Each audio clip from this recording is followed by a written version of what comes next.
makes me want to have a bowl. And that brings me to my next headline, which is a Garda hate crime line has been launched. But so I think that's rather maybe ironic in a sense that like I describe the Gardaí as being fucking terrorists in my own eyes. But this is that what they call it? The Garda, an online hate and crime reporting facility is what they're calling it. I don't know. I prefer the hate crime line.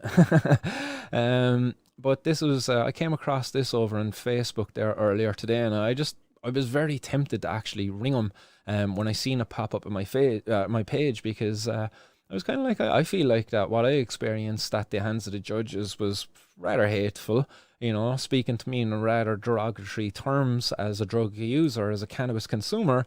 I felt that was very much born out of hate. This is the thing they have up here about it. We are launching our online reporting facility to report hate crime. This is part of our commitment under our 2019 Diversity and Integration Strategy, which had 5 strategic principles. Diversity and integration. Yeah. Do we fit somewhere in there as that, as cannabis consumers, as people who use drugs?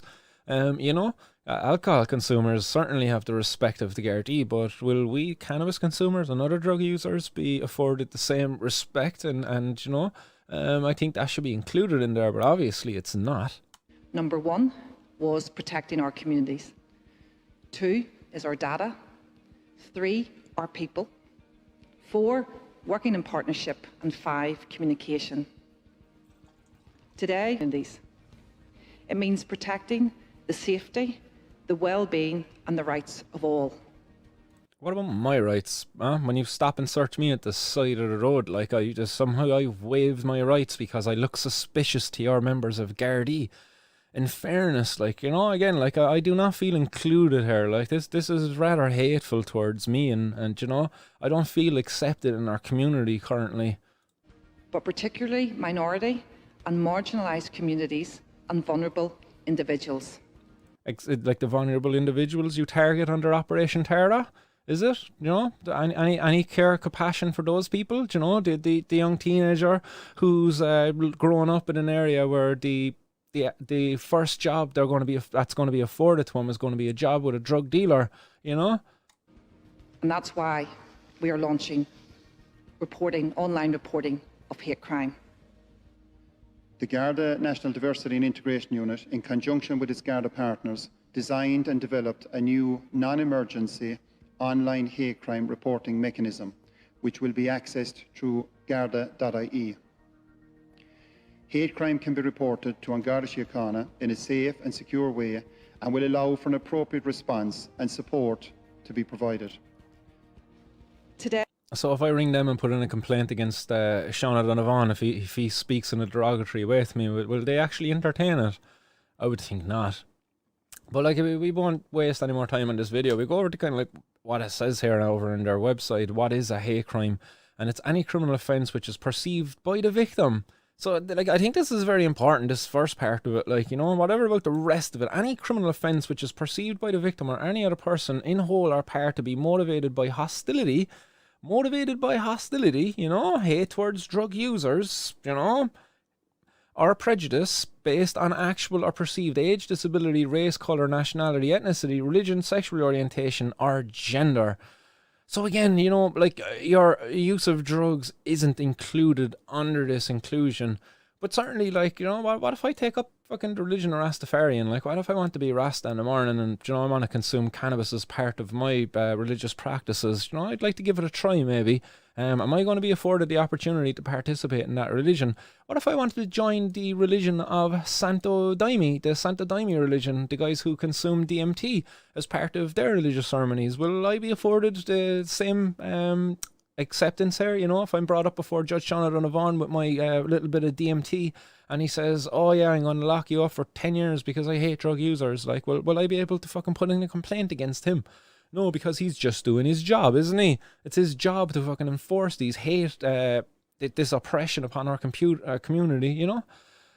Hate incidents, then non-crimes, and then it goes on to say, any non-crime incident which is perceived by any person in whole or part to be blah, blah, blah, A person, community, or institution may be a victim of a hate crime by virtue of perceived or actual association with a particular group or background. So again, like, I think there's room for us to squeeze in there. Like, you know what I mean?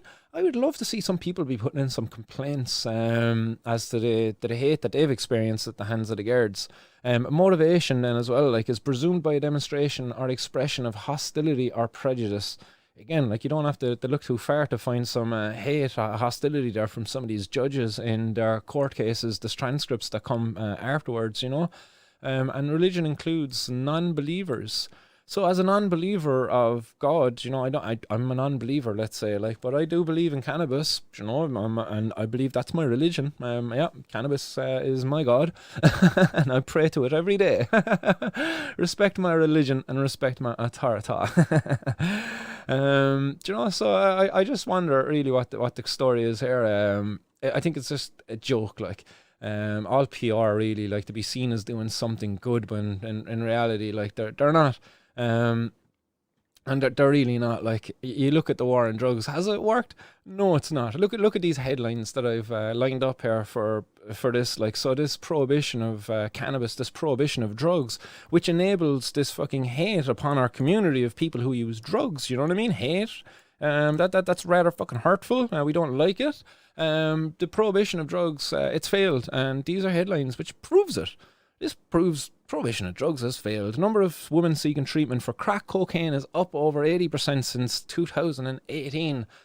So it doesn't stop there, guys. The next one, 5-fold rise in crack cocaine cases since 2014. And then we go on. Undercover report exposes brazen drug dealing in front of school children in Ballymun. And guys, these reports are not all spread apart. This is July 20th. The one before it, July 20th. The one before that, July 21st. After that, we've another July 20th here. Dealers texting addicts around the clock offering drugs as crack cocaine takes hold in Dublin. So we've lost control, guys. We've well and truly lost control. The organised crime gangs are effectively controlling these drugs, and they're getting them to the people who want to use them, and we're failing those people. The government are failing those people. Again, as consumers of anything in society, you're protected by the government. You know, they have consumer laws there to protect consumers. Drug users are excluded from that, at least the illegal drug users. We need to end this once and for all and bring all of the drug users in under that umbrella of protection and behind the quality assurance and all of the regulations that are put in place, you know, to protect consumers. So, you know, when you think about it, the prohibition of drugs, it's well and truly failed, and we should not afford it the right now to take away our rights any longer. And we need to stand up and call for change. You know, while I'll go out and I'll engage in my guerrilla planting and stuff like that, I think very soon I'm going to go out there into the city, and I'm going to start getting some heroin, and I'm going to start going to the guard stations with it and handing myself in with that. I think I really do think there's a need for an escalation on this. We've truly lost control here.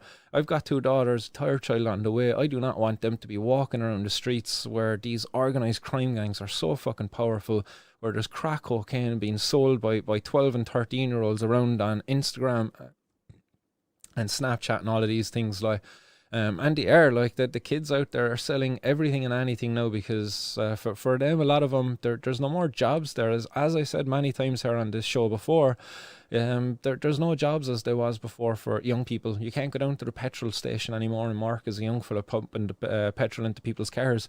You can't go to door anymore, cutting grass and stuff, or washing cars, because there's now loads of businesses around the place doing these things, and it's very hard for young people to kind of make a few extra pound. For a lot of people in the disadvantaged areas, then drug dealing is probably the gateway there for them.